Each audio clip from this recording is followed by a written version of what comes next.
Then DeOrr was dressing false. It's will have the family and he's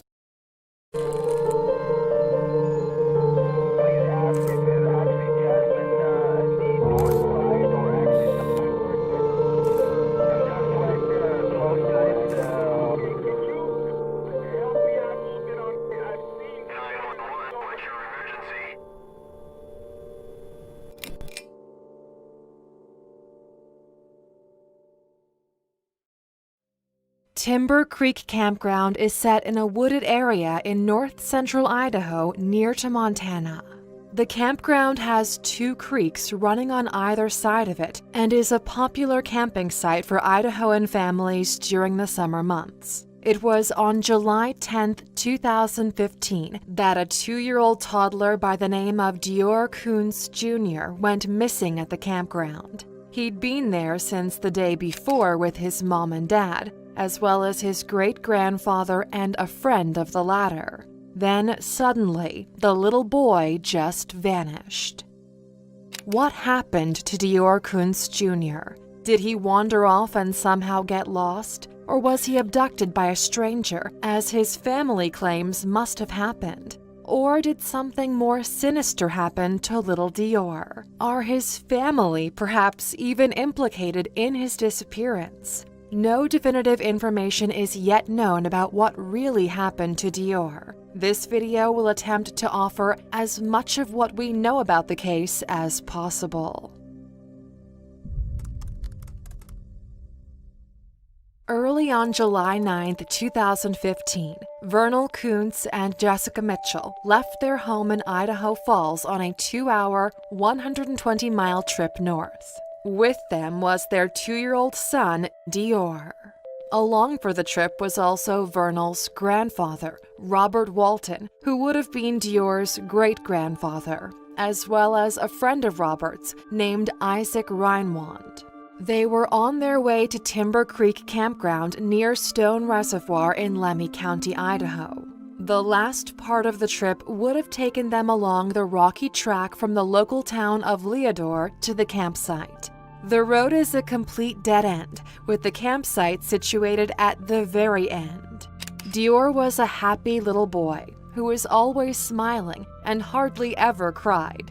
Even at his young age, he'd become a seasoned camper and had enjoyed these trips in the past. Upon arrival, the family set up the camp and spent the night in 2 separate tents.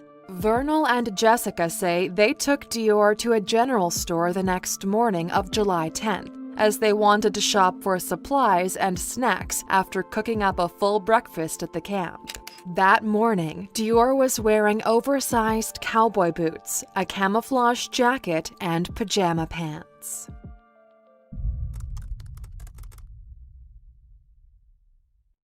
They returned to the campsite, and Jessica and Vernal would say they decided that they wanted to explore the woods on their own, as well as look for some fish in the creek.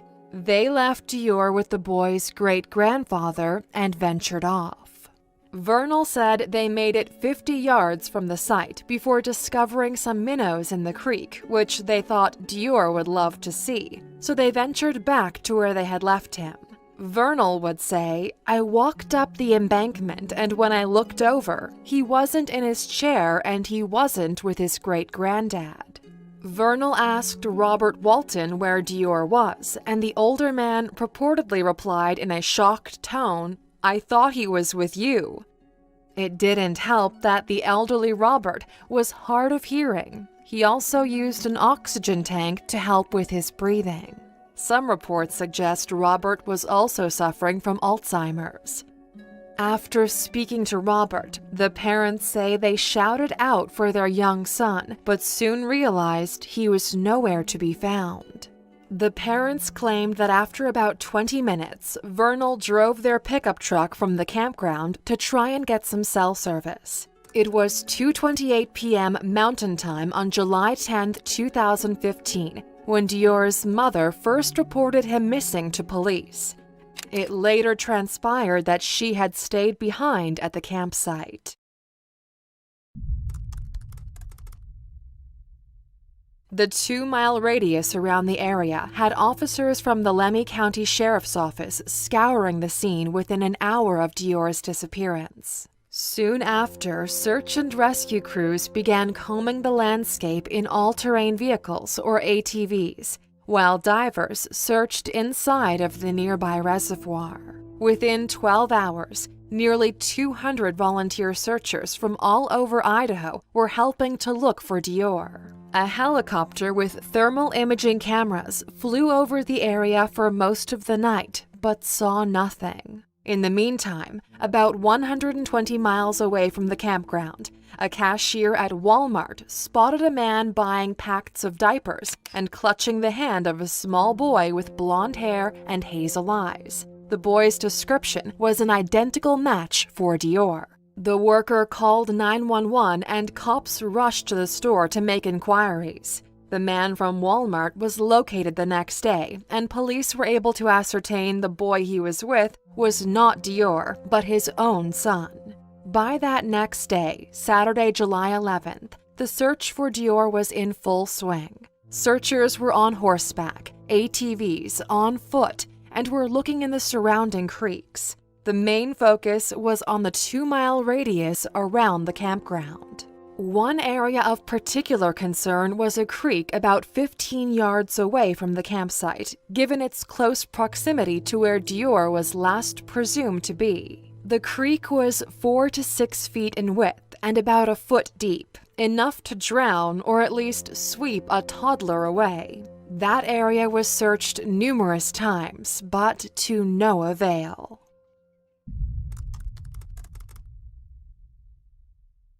After 2 days of fruitless attempts to find DeOrr, the ground search was called off. Divers continued concentrating on nearby Stone Creek Reservoir but found nothing. However, cadaver dogs kept getting false leads in the vicinity of the reservoir. By pure coincidence, it turned out that a man had deposited cremated ashes on the very same day that DeOrr disappeared, hence all the false leads for the cadaver dogs. There was yet another false lead a few days later when a missing child was found hundreds of miles away in a motel in Stanton, California, who looked very much like DeOrr. Local investigators soon found out the boy found in the California motel was not DeOrr, and that his mother had been frantically looking for him. By this time, the Lemhi County Police decided to call in the FBI. Detective Penner of the Lemhi County Police would say, quote, "Timber Creek Campground has a secret that needs to be revealed."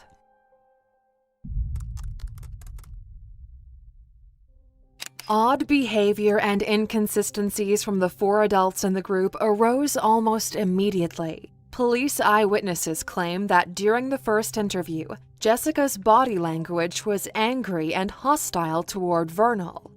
The parents initially said they were together when the child went missing, yet according to Robert Walton's friend Isaac, they were not together. Isaac would claim he and Jessica went to the creek together and that Vernal and little DeOrr were to follow, but never showed up at the creek. When pressed with that version of events, Vernal would state that DeOrr wanted to be with his great-grandfather and so walked back to the campsite. But where did the boy go, and why would his father allow his 2-year-old son to wander anywhere unattended, especially in a wooded area?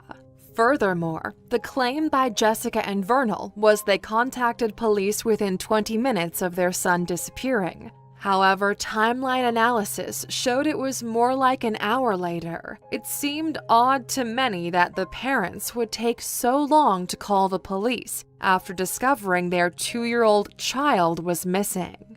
Some have also questioned the need for Vernal to jump in his truck and race down the road to find more than one bar on his phone. She called and I was in the truck hauling down to the road to try and get service because I didn't think one bar would get it. So she got very, very lucky. I was blessed that she was able to get service because I didn't want to try and risk getting halfway through my talking to the 911 and have it cut off. After all, GPS locating suggests that Jessica was able to phone the police from right there at the campsite. These same people contend that Vernal may have used that time as an opportunity to remove DeOrr's body from the scene of a possible accident or even a murder. However, Isaac's aforementioned testimony was not pristine either, given that his body language in subsequent interviews with the media was deemed unsettling, as if he were hiding something. There have also been claims that Isaac is rather suggestive, given that he does have diminished mental capacity. The investigation and search for DeOrr was also botched from the very beginning. People were all over the place searching, and possibly messing with what could have been a crime scene. In addition, Vernal was allowed to go out searching on an ATV, which is not standard procedure. Usually in these types of cases, any persons of interest, which must include the parents, are kept close while investigators do their work.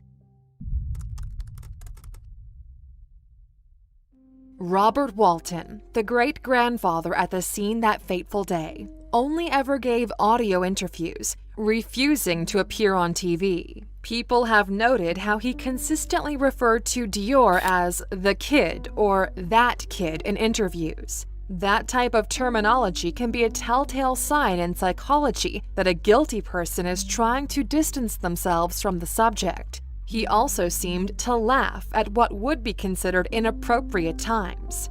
Even more unsettling was that, when asked the questions, "What does your heart tell you happened to little DeOrr?" and "Do you know where little DeOrr is?" both responses were met with cackling laughter by Walton.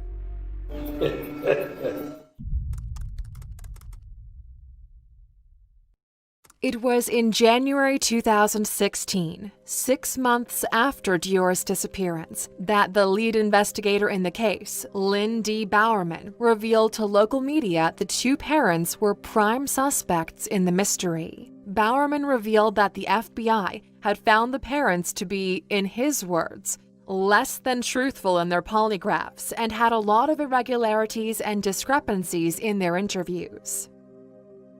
In July 2016, a search was undertaken of the parents' home, and the camo jacket DeOrr was allegedly wearing when he disappeared was found within the apartment complex. This reinforced Bowerman's suspicions that the parents were hiding something. However, despite this, neither Jessica Mitchell nor Vernal Kunz were ever formally charged or arrested for the disappearance of their son. A real twist in the case was that of Philip Klein. He was hired by the family as a private investigator or PI for the case. Amid great controversy, Klein would resign just a few days later, claiming that he'd always told the family he would only help investigate DeOrr's disappearance if he believed the family were telling the truth. And he claimed the parents were not being completely truthful with him. PI Klein agrees to this day with what the police also suspect. He and his team conclude there was an accidental homicide and that one or more people in that group of 4 adults knows what happened to little DeOrr. Klein went even further, stating that Jessica had told his investigators that she knew where the body was. Within hours of the claims, Klein was fired by the family and an attorney was hired to sue him in a defamation suit.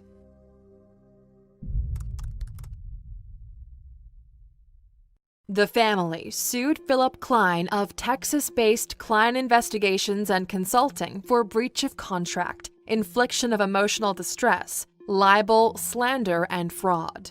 The family lost the lawsuit, and District Judge Bruce Pickett denied an appeal in the lawsuit against PI Klein. Klein retaliated by demanding the Kunz family pay him unpaid fees. In a news release, Klein blasted both of DeOrr's parents. He would state, quote, "After 31 years of doing our jobs, we've seen this 100 times. We are out of the case, but do what we told you both to do years ago. Stop lying, tell the truth, and put this matter to an end. You have an obligation to your DeOrr, your family, the public of Idaho, and that of the United States."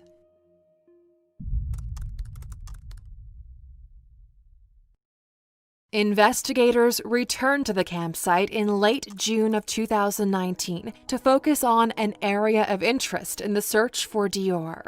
David Marshburn was a private investigator working with the Search For Me Foundation, and he spent a few days in Lemhi County at the behest of Sheriff Steve Penner. Marshburn brought with him 2 trained search dogs. He says his search dogs signaled at what he called a hard alert for human remains in one particular area. He also noted his dogs are trained not to react to animals.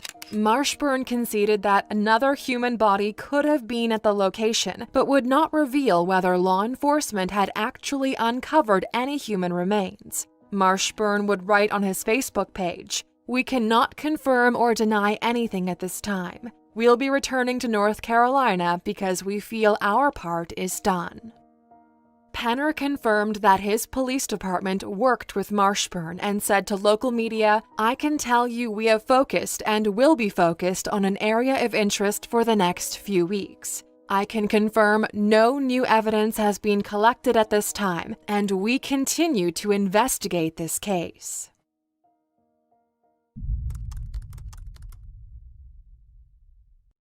As of the time of this video, the Lemhi County Police continue to believe that DeOrr Kunz Jr. was almost certainly murdered, or at the very least, died accidentally and his death was covered up. The county's lead police investigator, Bowerman, has reiterated that the police are treating the case as a probable homicide. Even though Sheriff Lynn Bowerman publicly named Vernal and Jessica as suspects, the parents continue to deny they had anything to do with DeOrr's disappearance. Robert Walton passed away in June of 2019. According to his daughter, Robert took his sadness and guilt for taking his eyes off DeOrr to his grave. He and Isaac Reinwand were named as persons of interest at the time of the lead investigation, but like Vernal and Jessica, were never charged or arrested. There are many theories as to what might have happened to little DeOrr. One theory is he may indeed have been abducted, even though the Lemhi County Sheriff's Office has officially ruled that out. The next theory is that DeOrr may have wandered off, got lost, and died of exposure, and his body may still be somewhere near the Timber Creek campground. Another theory is the possibility there may have been an animal attack. This animal might have grabbed and then killed DeOrr. The campground was a fairly remote, rugged part of Idaho, and wild animals such as wolves, bears, and lynx can be found in the region. Although this does seem unlikely, due to the fact that no trace of blood, clothing, or the oversized cowboy boots DeOrr was wearing that day have ever been found. The next theory is it might have been a homicide. The twist is that this homicide could have either been intentional or unintentional. The local police believe it most likely to be the latter. That would mean someone or some people know what happened to DeOrr that day. That is, he died accidentally and there was a subsequent cover-up. When questioned by the media, Jessica admitted she felt Isaac Reinwand could have been responsible for DeOrr's disappearance. She said there were red flags from day one. Jessica claims Reinwand seemed upset they had brought DeOrr on the trip. On the day of the disappearance, she said Reinwand didn't join the search, was drinking heavily in his tent, and had apparently restored his cell phone to factory settings on more than one occasion. Lastly, there is another, even more bizarre theory, and that is speculation by some conspiracy theorists that DeOrr may never have gone to the campground at all. This theory contradicts Isaac Reinwand, who insists he saw DeOrr the morning of his disappearance. However, according to the sheriff, there were actually no credible witnesses to confirm that they had definitely seen DeOrr at the campground. Those who believe this theory suggest something happened to DeOrr prior to going camping, and that the trip was used as a cover story.